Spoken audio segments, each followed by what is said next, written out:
Staying busy, got a new pup. I Got love a new it. pup. Yep, he's 3. But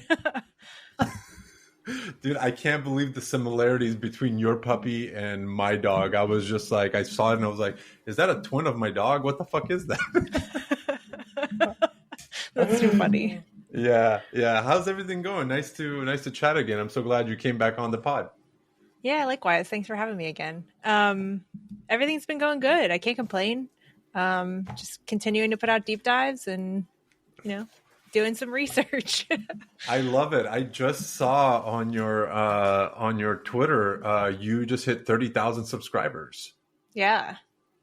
Wow! Congratulations. Thank you. Yeah, it's I actually deleted like 2,500 a couple weeks ago too. So. Oh, did you? Wow, Yeah. that's even better. Wow, and you were. I think you were just probably a couple issues in last time we talked. So that's pretty tremendous growth right there. I think it's been what, like 6-7 months or something like that. Yeah, it's been a while. That's amazing. Yeah. So what's been the secret sauce there for you in terms of like the content, and how's the newsletter evolved and all that? Give me a little bit of insight of whatever you can. I'd love to hear it. Yeah, I think the newsletter itself is probably very similar to what it was in the past. It hasn't changed like a ton. It's still the same format, same outline and all that stuff. But I think it's just, as people share it with others and that kind of thing, it just continues to grow. That's definitely been one of the bigger ways it's grown, is just by referrals and recommendations and that kind of thing. So yeah, it's going well. That's awesome. Is it a little bit overwhelming sometimes to look at that number and be like, damn, I'm just sending like 30,000 emails in this one click? Yeah, I try not to think about it. You're like, hide that fucking number. Yeah. I actually used to say it at the top of my emails and I removed it because it was just like too much. Oh, yeah. That's awesome though. Well, how has your, just based on that, I mean, that's kind of what you started off with. Like, how has your entire sort of online business evolved from that? Is there like a bunch of sponsorships now? Like, tell me a little bit about like how that's grown over the past like 7 months now. Cause I know you started doing, if I remember correctly, I think you started doing sponsorships and stuff pretty early on, but I'd love to know how that's all grown and what's that done for your kind of your lifestyle. Are you like doing this full time now? Like, give me a little bit of backstory on that. Yeah. So I have been doing sponsorships since pretty early on. I can't remember the exact number of subscribers, but it was over 1,000, which isn't huge, but it's enough. I think people start that way too late. But yeah, so I've been doing that ever since. It's still going well, still all inbound. I haven't done any outreach for sponsors or anything yet. So that's nice. Yeah, hell yeah. Yeah. So that's one of the ways that I make money at this point. And then I started doing some coaching, which has been fun. And then I do audits for newsletters as well. Oh, that's awesome. That's awesome. And what kind of coaching are you specifically doing at the moment?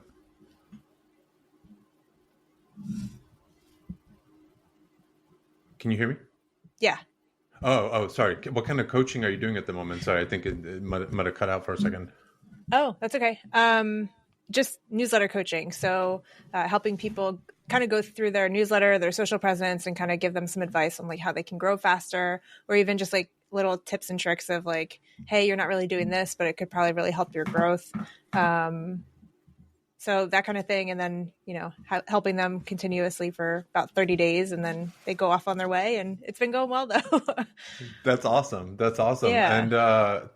And what are some kind of, what are some of your coaching tips that you can maybe share on here for anybody that might be listening? Of a few kind of low-hanging fruit, I guess, would be probably wise to share at the moment. You don't need to go, you can go as deep as you want, but obviously don't want to spill all your secrets or anything like that. Yeah. I think it does depend on like a specific newsletter, but I think a lot of the things people are doing are like on social, they'll throw a link in their post, and like you and I both know like that's going to kill your reach. So you're never going to get like a ton of people replying or even seeing your post if you throw a link in there. So it's always nice to do it after. But in the newsletter itself, it's just a matter of like, they don't have a welcome email, or they're not setting up their email signature to be like include what they're talking about. So then when they reply to other people's emails, they don't know what they're talking about. It's little things like that. It gets very in the weeds, if you will, but yeah, there's not like a silver bullet. Yeah. That's awesome. And how, when it comes to some of the deep dives that you've been doing, so just for anybody that might listen to this, is Chenell just basically goes into these creators, basically digs deep into their like online life, how they basically got into what they're doing, how they've been able to grow their newsletter or their social media presence or any kind of aspect of that, or all of it as one. What's been sort of the one that stands out that's kind of just been like rippling for a little while that you like sent out and it just keeps kind of getting like either people are tagging you on social media or whatever else it is? Like which one kind of stands out to you from all the ones? And how many have you done, I guess, is the first question. That's a good question. I think I'm at 55. So I've been doing it a little over a year, but I took, a week here or there off just because life got crazy. But yeah, so I think I'm on number 54 or 55. I'll have to double check. But wow, that's impressive, by the way. I just want to tell you, like, that's absolutely huge. Oh, thanks. I appreciate it. Yeah. So I guess some of the ones that have kept coming back, definitely Justin Walsh. Everyone loved that one. I think his story is just really interesting, and I don't know, there's something that people resonate with there. The other one that's really interesting is Dan Nee from TLDR. It was one of the earlier ones I did, but his newsletter just like he kind of spends like minimal time creating it. It's a daily newsletter, but he has like hundreds of thousands of subscribers, and like you don't even know who this guy is. So he's like really behind the scenes, but he doesn't like hide who he's not an anonymous person. But that one really resonates. I don't know. I think it's just like it's so simple that pretty much anyone could do it, but nobody will because it's still a lot of work. But there's yours that's super like in depth, which you spend hours and hours on, and then there's the ones that are super simple, and there's almost like this like thing where you can grow literally both ways. There's not one. You don't have to do these crazy in-depth things if you're not that person. Like I'm not that person. I would never go in and spend, I don't know, you said last time you spent anywhere between like 5 to 10 hours on some people, maybe even more, I think, like over a span of time. Like that's absolutely like impressive to me. That's just not me though. But then there's people who do very simple things and yet they have this like crazy trajectory of growth and stuff like that. That's amazing. And that's like I feel like the newsletter thing is like you got to just kind of carve out your own little corner and just kind of keep going. And then at some point you just have a little bit of that breaking point, or you got to change things up if that doesn't fit you anymore. And I know I kind of went through that as well. So that's really awesome. So those are kind of the two that you feel like have been the most. Yeah, I think so. I mean, there's always like a bunch of them here and there that people come back to, but those are the two main ones. But yeah, I like the Dan approach because it's like he's so like he's an introvert through and through, which I totally resonate with. So he does a lot of like technical hacks, like growth hacks of like trying to make his page speed faster or like get on the front of Hacker News. But like he's not like a Justin Walsh who's going to go on like 40, 50, 60 podcasts just to like get his brand out there. So I think when I did that research, I found one podcast that he was on and it was like, that was it. Did that make your job a little bit tougher in terms of like getting all the information that you need? It's tougher, but in some ways it's almost easier because then I would just go deeper into Google and find like other things that he's done. Like he posted on Indie Hackers that I found, and he was kind of talking about his growth there. And then you just kind of have to go through and see exactly what these people did, like use the Wayback Machine and that kind of thing to go back in time and see what their landing pages looked like or whatnot. I almost literally see you like go into this thing where you put these like special glasses on and like you have a like this like robe that you put on and you're just like, it's time to get to work. Like a hood. Yeah. Like, do not disturb me. Like doors are closed for the next 5 hours. I'm just doing this research here. That's pretty, that's what I envision when I think about you doing these newsletters. It's pretty awesome. I'll have to get like an Apple Vision Pro and just like stare at everything. Exactly. That's really awesome. Do you sort of have now like a format that you kind of follow for every single person that's kind of even maybe sped up the process for you, or has it just been sort of like, you know, kind of going at it any way you see fit on that day? Yeah, I mean, I definitely have a checklist and that kind of thing of like starting to research people. But as I go through and I learn something, I'll like, they always go in different directions. Like, there's Yeah, no yeah. way to like just fully pick like a specific lane that you stay in the whole time. Because based on something you hear in a podcast, then you go research this other thing. And so it's just very different. But yeah, I definitely have like a process for starting and then also writing it as well. So. That's awesome. That's awesome. Yeah. And are you doing this full time now? Are you still doing? I know you're running ads or something before that, right? Like you were for a company or something like that. Are you doing this full time now?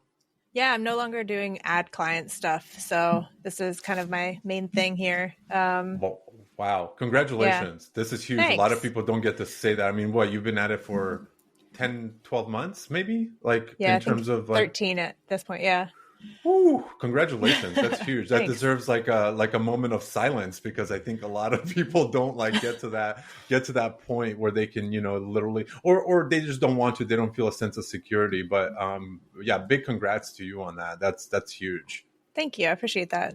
Yeah, absolutely. So yeah, tell me how's everything else been? How's life? How's the dog? How are things going on your end? Everything good? Everything's good. The dog is a handful. I'm learning what it's like to work in like 25-hour or 25-minute sprints of like, Yeah, yeah, oh no, yeah, he's asleep. Hurry up, do something. yeah. So that's been interesting because before I was just used to like sitting at the computer for like 6 hours and getting stuff done. Yeah, And now I'm like, oh no. that's But awesome. That's yeah, awesome. it's cool. Yeah, and in terms of the coaching side of things, like was that something that people started requesting from you, or is it something that you just decided to give it a try and you're just like, all right, let's see who kind of contacts me? Yeah, I mean, people have asked me for a long time, and I was always just like, no, because I don't know, imposter syndrome kind of thing kicks in, and you're like, I'll just keep writing my newsletter. But eventually, I was like, you know what, I want to do this, and I want to eventually build like a community or a course around this. So having those coaching clients is helping me like stay sharp and like learn what people like get in the weeds of their business and see like what they really need help with. So Hmm. that's been insightful. So I really like it from that standpoint too. That's awesome. How are Yeah. you kind of diversifying sort of these, your business at the moment? Like, is it coaching and sponsorships only? You just mentioned the course. Like, what else are you doing to kind of tap into some different like revenue streams and to like find things not only that make you money, but also give you a little bit of that like satisfaction and kind of feeds into what you're already doing? Yeah. So I've been toying with the idea of a course for a long time, and it's just, I keep going to a point of like, I don't feel like it's quality enough. And I'm Hmm. not someone who's just going to put something out that's like, well, here's my 10 tips for growing a newsletter. Like, I want it to actually be valuable and good. So I keep hesitating with that. But I think the coaching is helping me kind of like break through some of that and see exactly what people need help with. But yeah, so mostly sponsorships. I just keep writing my newsletter. And then the coaching has been great to kind of like offset some of the client revenue that I lost when I stopped Right. doing clients. But actually, yeah, I'm going to start helping another business with their newsletter. So that's kind of like also like consulting type thing, but not paid ads. It's more like what I'm doing now. So Oh, that's it's, awesome. And is it most of that stuff going like helping businesses, or is it just also creators as well? Or is it both? yeah. So this one new consulting thing is just one company that I'm going to be helping. So yeah, it's That's exciting. awesome. That's really awesome. No, I love Yeah. it. I love it. I love how much you've kind of grown and diversified, and you're still getting bro DMs in your on Twitter. I am still getting bro DMs, if not more of Oh my them. god, what's been the level of bro DMs at the moment? Because this was a really funny topic that you keep bringing up on Twitter or X or whatever the fuck people want to call it nowadays. Yeah. What's been the level there? Like, what's some of the funniest ones that you've gotten? Because I think that was probably the highlight of our conversation last time. Yeah, I mean, it's still all the same. Just like, hey, bro, love what you're doing. Love the shit you're doing. Thanks, Do you need help with bro. your newsletter? Like, Yeah, right. yeah. Do you send emails on a weekly basis? I'm like, you clearly have no idea what I'm doing. That's hilarious. That's They're like, do you need hilarious. me to send your emails for you? I'm like, no, think I so. think I could do that. Yeah. That's awesome. Well, Yeah. I did want to ask you really quickly. You mentioned that Dan, I think his name was Dan. You mentioned he sends his like emails on a daily basis. I'm curious to know, based on kind of the people that you've researched and then did these deep dives on in your newsletter, what I guess, is there something that stands out between somebody doing a daily newsletter, a weekly, and then like a monthly in terms of like growth, depth? Like what, like, have you seen anything that you can kind of see a pattern in terms of like what's going on there? Because I feel like, if I'm being very honest, daily to me just seems like too much. And on the receiving end, I'm not a big fan of it, if I'm being honest. But weekly, I think is manageable. Monthly is kind of, you have this like, you kind of have this expectation of like, oh, it's going to be like deep, like into some like topic or whatever else it is. Like, Yeah. have you noticed any kind of patterns there that you notice, like in terms of even like correlating it to growth or anything like that? Yeah, I mean, I think with the daily stuff, it's more news focused. So if you were going to do a daily thing, it's probably a good idea to like hire a writer, because otherwise it's going to be a full-time job for you, just like creating the content. You'd think like a morning brew or like this TLDR one I was talking about is more like tech focused, but it's still news and that kind of thing. So it's like, timely content. Whereas something like what I do every week is less timely. And it's not fully evergreen because all the numbers change and that kind of thing, but it's more evergreen than like a news story is.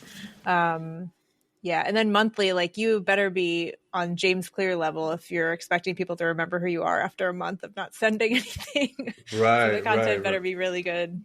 Right. Do you have anyone that you've done a deep dive on that does like a monthly and is doing really well? I haven't done a deep dive yet. Okay. There is someone, her name's Lynn Alden. She's like super investing, crypto money type focus. Not all crypto, but she talks about it. And hers, I think it's monthly, but it's like insane the number of subscribers she has. Yeah, that's amazing. Where do you kind of see, as you're working through this, where do you kind of see newsletters? Like, what's the next, or what's your sense? You're so deep into this. Like, I feel like you have a very good like pulse on this sort of market. Like, what do you think the next evolution of newsletters is? Because I feel like everyone now has a newsletter. If you're online creating, you have a newsletter. If you're a business, you should probably have one if you don't already. Like, there's a little bit of an oversaturation of newsletters at this point. And I feel like there's kind of this like breaking point. It's like where just people start. I mean, I unsubscribe from newsletters on a weekly basis at this point, because I'm like subscribing and I'm like, let me get a few issues. Not my thing. I unsubscribe. Like, what's the next phase or like prediction from your side? Yeah, I mean, I think they're just gonna have to get better. Like, I think the days of like putting out just anything and everything and getting tens of thousands of subscribers is going to be like gone, and like it better actually be valuable. Otherwise people are going to unsubscribe, just like you said. So I think that's going to be like the quality is just going to have to keep getting better, and or some different insight, or be entertaining, that kind of thing. So I think that's one of the main things, because if you think about it, like there are thousands of YouTubers who have like millions of followers, but they don't have an email newsletter. And I'm like, what are you guys doing? Like, that's a huge service opportunity of some, like a business right there, is like finding these YouTubers and creating newsletters for them. And my friend Matt is kind of working on something like this, but I think there's just so much opportunity in that space. But again, that's going to add more emails to the fire, if you will. So it's going to have to you're going to have to figure out a way to do something more unique. Yeah. It's pretty crazy to think about it. Like, I almost think that there's going to be kind of an involvement of like content too, where people are going to start sending like almost like personal, almost like this conversation in an email, so people can literally like listen or watch what's in the email versus having to click out to YouTube or do anything like that. Like, I'm just curious. My mind always kind of spins when I see this. Even like you mentioned something with the growth.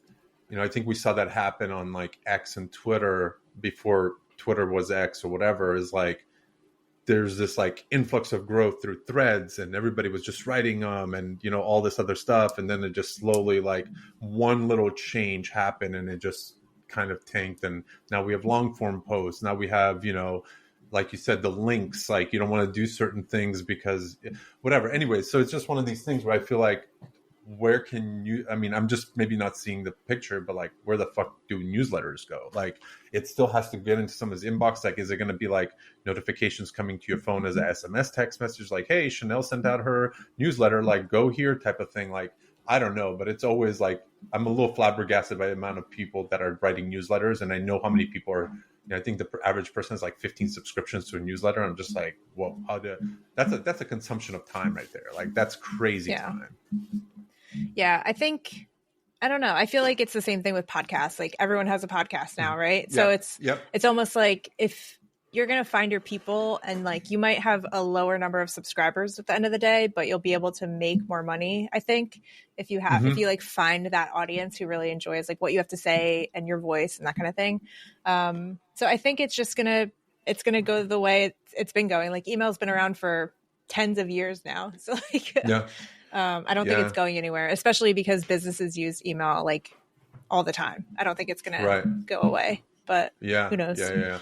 Absolutely. And are you for, you do a lot of research and different things, like how and are you at all using AI to kind of help you consolidate information or anything like that? Like, are you using any of the tools out there that just sort of, hey, I just did like this first rough draft, like give me a summary? Do you do anything like that for your newsletter?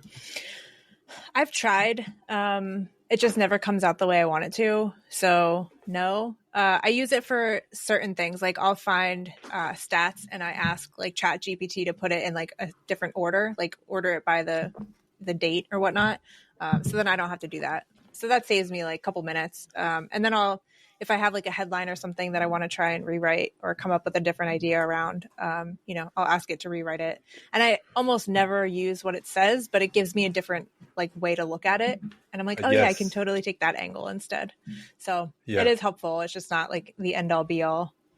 Yeah, absolutely. And how do you go about, I mean, some of the people that you even mentioned, like Dan, and you said Lynn something, like, how do you go about finding some of these people that probably a lot of other people don't know about? Like in the crypto space, I know like crypto had this like influx and then it just kind of dropped off a little bit. And, like, how do you go about finding who you're going to spend all that time on? And I guess my follow-up question to that would be, how many times have you gone after something and you just kind of be like, this is not as interesting as I thought it would be. I'm just going to kind of put this to the side until, further notice type of thing. Yeah, I do that probably every other week. Oh, really? Yeah, like I'll go into someone's story and I'm like, there was either way too much content for me to get through that week because, like I procrastinated and started my research on a Wednesday or something. Yeah. So I wasn't going to finish but yeah, I mean, sometimes I'll go through someone's story and I'm like, I can't find the angle or how they grew it or what's relatable for the audience. So like, there have been definitely times where I've actually stopped doing research. I've actually started doing research on Lynn Alden and I just can't find like the growth angle aside from like having the most in-depth content. And it's like, that's not really going to help anyone. If I can't find like a good relatable thing for my audience to follow, like I'll just scrap it for another time. And at what point do you just, like you said, you started on Wednesday. What days do you send out your newsletter? On the weekends? Sunday, yeah. Sundays. I usually try and start doing research on Monday. Like I'll try and spend Monday and try and figure out who I'm going to do research for that week. I don't have like a content calendar or anything set up. It's more just like intuition of that week. But so I'll start Monday. Sometimes I do really well and I'm like almost ready to start writing on like a Tuesday or Wednesday. I never do that, but sometimes I'm usually ready to start. But yeah, most weeks I don't finish the deep dive until like Sunday, 10 minutes before I send the email. So it's not the most like productive schedule, but at what point do you just like change gears to be like, oh, it's Wednesday and I can't find what I'm looking for in this. I need to find somebody else completely. And then like, have you kind of caught yourself where you go two in a row where you're just like, I can't find angle for this one either. Like I need to find a third person type of thing. Yeah, for sure. It's like organized chaos, if you will. Yeah. If someone saw like what I do on a daily basis, they'd be like, wow. Yeah. But it's working though. I mean, what you're doing is awesome. Yeah, it's awesome. And how did you I guess let's go back to the beginning. Like, how did you come up with this sort of idea of like doing this type of newsletter? Because I don't think there are too many out there that are, you know, doing this sort of deep dive and this whole thing. Like, how did this idea come about? Is this something you know, you truly enjoy doing on a day-to-day basis, is doing like a lot of research, or like, how did this whole idea just kind of spring on? Did you think that you would be able to sustain it for this long is the other question. No, because everything else that I've like wanted to start doing in business, like I do it for, I don't know, 6 weeks, and then I get really excited about it, and then I'm like, okay, I'm done. You have that thing. I have that same thing. I have that same thing. It's so bad. So yeah, so when I started doing this, my wife was like, okay, you're excited now. Sure. Let's see how far this really goes. But yeah, so I started out because I found Mario Gabrielli of The Generalist, and he was making like 300 grand a year from his newsletter by himself after 1 year of doing it. And I was like, okay, there's something here. So then I started doing the research to figure out like, how did this guy grow? And there was no like one place that kind of shared the story. So it was like a podcast here talked about this one thing, and then, you know, his other post over here talked about another thing. And I was like, why does nobody have this like in one spot? Like create, you know, essentially a blog post about how this guy grew his newsletter. So then I created that, and I was like, well, let's see if anybody else wants to read this. And so I just started sending it out, and the response has been crazy. That's amazing. So, that's amazing. What's your, I mean, I don't know how much you keep track of this, but like, I'm guessing you do. What's your growth kind of month to month in terms of like subscribers? Like, how many subscribers do you get per month roughly at this point? Like, at what point did you see the number just go like that chart just go skyrocket? Was there a month that you were just like, what the fuck just happened? Oh, I think you froze. Sorry. I think, yeah. Go ahead. Okay. So I think with the newsletter, like it kind of from the beginning just started growing a lot faster than I anticipated. Like I got really lucky in that Jay Klaus, I was in his little membership group, and he found out about the newsletter, and he was like, this is awesome. And he shared it with his people. So I got like, I don't know, 50 subscribers in 2 weeks or something. And I was like, whoa, this is crazy. And then the people that he had referred, you know, like the readers just started referring other people to the newsletter. So the growth happened like a lot faster than I thought it was going to. But yeah, it's really been, you know, I call it the introvert's guide to networking, is like create the best piece of content, and then everybody else will share it for you, and you don't have to like talk by yourself and share it. So that's like my growth hack, is just like create the best piece of content. That's amazing. It's like introverted marketing. I love it. Yeah, exactly. That's awesome. That's really, really awesome. Yeah, it's just, I think this whole like writing online, and I remember when you started sharing stuff, and I just literally like saw something, I was like, this would be really cool to like just chat with her. But it's so funny because like I didn't know if you had ever been on a podcast or anything else. It's just, for me, it's just like reach out, see who wants to jump on. Like I just want to share people's like story, and the fact that you're back for the second time, you've had this like tremendous growth. And truthfully speaking, like I don't know how many people I've had for a second time, maybe 2 or 3, that you can just see the like first sort of episode, second episode, and they're just like in a different, you know, like universe basically at this point, you know. So it's really, really impressive, Chenell, and I just want to give you the flowers, because I think it's just it's a testament to the consistency of like what you've been doing and the work you're doing. Is just like sitting here and being like, AI, write this fucking thing for me and like send it out, and hopefully like people fucking love it. It's not that. It's really cool, and there's a lot to learn from it too. And I think everyone always wants, you know, the growth hack to growing something, but ideally you just got to end up doing the work. And like you said, your growth hack is that people love your work and they just continue to share it. And that means like technically you don't have to do as much marketing, because all the marketing is already in the content that you're putting out, and people are just loving it and sharing it out. So that's really, really awesome. Thank you. I appreciate that. Yeah, it's been, that's the growth hack, is just do good stuff. Oh, you froze for a second. Obviously, there's other ways you can grow, but I think that's really the key, like foundational piece to it all. Yeah, absolutely. But yeah, what's next on the horizon for you in terms of like, your workload and, everything that you're doing? Do you have any other plans of, I mean, I know you mentioned the course a little bit, but is there anything else that's like kind of spinning in your mind right now that you sort of built this audience and you can kind of, nurture this into whatever you want? Do you see yourself starting like another newsletter at some point and seeing like, something there? Like, do you have any future plans? Yeah, I think I would love to start another newsletter. I don't think that will happen because I don't have the time. But Yeah. I've thought about doing like a secretive newsletter just to like, test out some of the other growth stuff that I've learned and be like, hey, this actually works. Like under like an alias or something. Yeah. That would be sick. That would be Yeah. sick. I think you should do it. I think you should fucking do it. I've thought about it a lot, but I'm like, oh man. But then I'm like splitting my focus in so many directions. But yeah, I don't know. We'll see.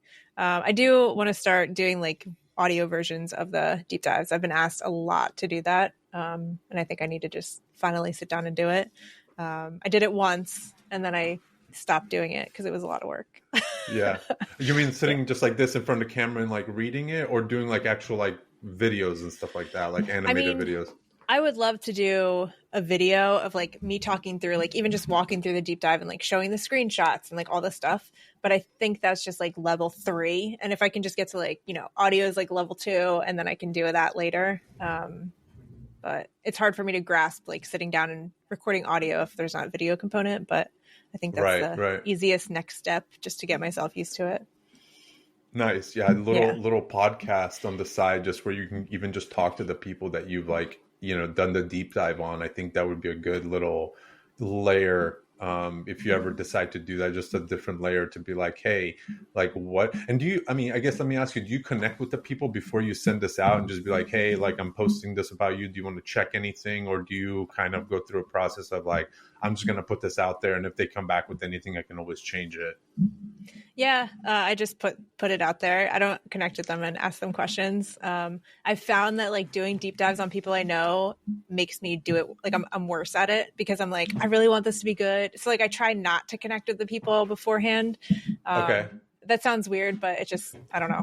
So like, no, it kind of makes sense. It kind of makes sense actually. Yeah. Cause I don't want to do a bad job. And then I'm like, oh, like what if, I don't know. Anyway, so I prefer there's a different like emotional feeling almost there. That's like, yeah. I see what it's like, you mean. Oh, they're a real person. Okay. Yeah. Yeah. So I've had people reach out afterwards and they're like, this is awesome. Great job. Like 95% of it was right. And like, that's good enough for me. Yeah.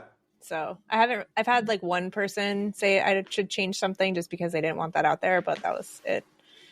Okay. Yeah, that's not too big of a deal. Yeah, I think if you ever think about like an audio or video component, it would be really cool if you can get that person on and like kind of like go through the deep dive, but like more in like have them tell their story based on like the information that you have type of thing. Like I feel like there's something there that could be really cool and engaging for people. I think so too. And so like Ed from Film Booth, I don't know if you know him. He's like a YouTuber.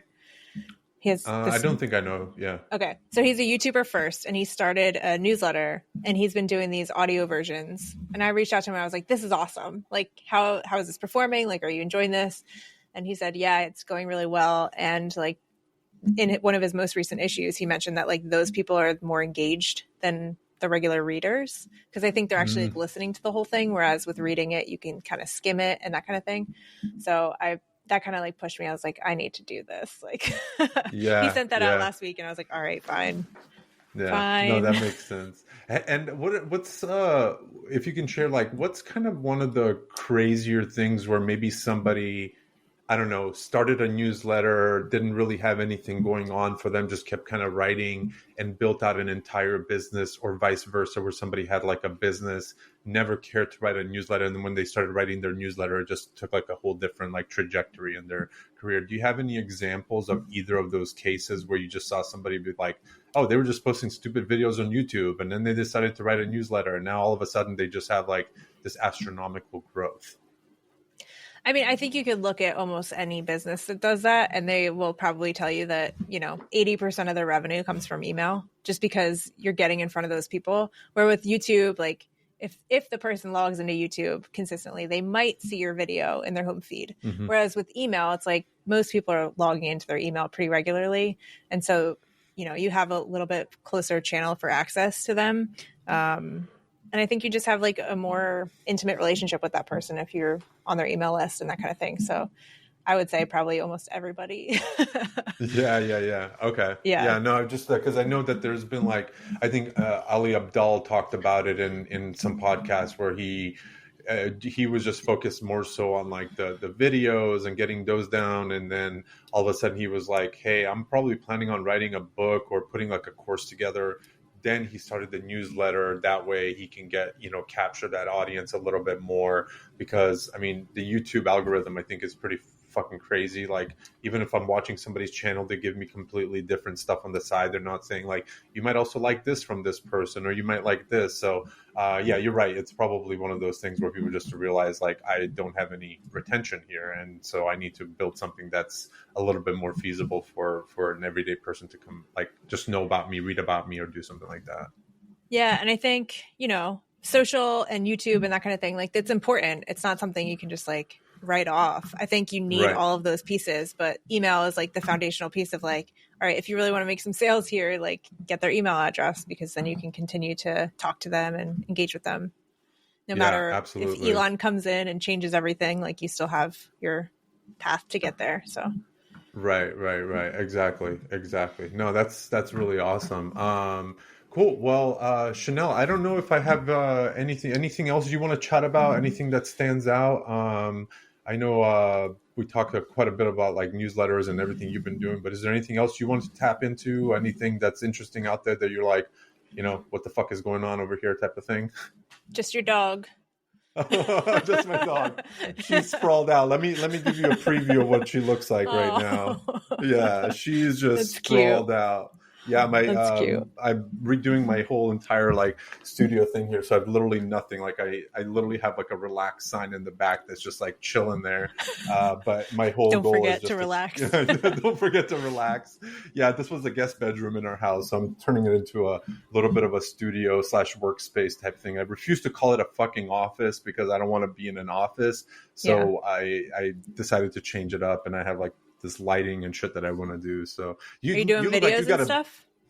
No, I'm not doing actual like just a podcast. So I'm kind of been working in more like spurts. I'm doing like seasonal stuff. So I'm doing 10 episodes, releasing it all at once, like kind of like Netflix style, and then working on the next 10, releasing it, or 5. It doesn't matter. Like, more so batching it. Because I am doing everything myself. It gives me a little bit more time to kind of like put things together, create all the clips, schedule everything out properly, and then just like put it out there until I'm literally in the process of like doing all of this, setting up all of my like systems, like making sure that things are, like Zapier, make sure like when I record this and I hit this, like create folders, create everything so I can just drop files in there, and then like this whole thing. So I'm literally in the process. Yeah, that stuff can be fun, but then you start overthinking it and you're just like, how do I make it even easier? Just like, no, dude, just chill. Just this is fine. This works. And then one thing now. Breaks and you're like, oh no, the whole thing's not working. Yeah, exactly. Yeah, I literally went through, I created like 10 folders the other day, and something was like not naming it correctly, and I had to like wipe out all 10 folders and go back and do it all over again. So anyways, but yeah, I'm just focusing on the podcast a little bit more now. I kind of got last year was kind of crazy. So I just was like, after the new year, like I felt that energy again. And I was like, let me reach out to a few people that want to jump on, or that I haven't talked to, and kind of go from there. But you look like you got an awesome setup at your house too. Did you just like redo all that too? I'm working on it. Yeah. Trying. I need to get the lighting better, and then like hide this like great cord thing, but yeah, it looks great. I can't even see that. It looks like there's a little bit of a blur. Like it's awesome. It looks awesome. Thank you. Yeah. I appreciate that. You guys just recently moved too, right? Yeah, in October. So it's been a few months now. I'm finally settling in. Where are you based out of now, if I may ask you? If you want it's to outside share. of like Kennett Square, Pennsylvania. It's like probably an hour outside of Philly. Yeah. Okay, cool. And you were before that, you were where? In Wilmington, Delaware. So probably 30 minutes outside of Philadelphia. Wow. What a change. Yeah. Closer to family. So Oh, okay. yeah. Good. And now that Yeah. you're full blown like doing things on your own time, it's like you can fucking do it anywhere. It's awesome. Exactly. That's awesome. Cool. All right, awesome. Well, this was fun. It was fun to chat with you again, Chenell. Tell people where, they can subscribe, where they can link up with you and anything else. Yeah. Growthinreverse.com is where the newsletter, you can sign up there. And then I'm on Twitter at Chenell CO. Love it. Yeah. Awesome. Well, thanks so much, Chenell, for jumping.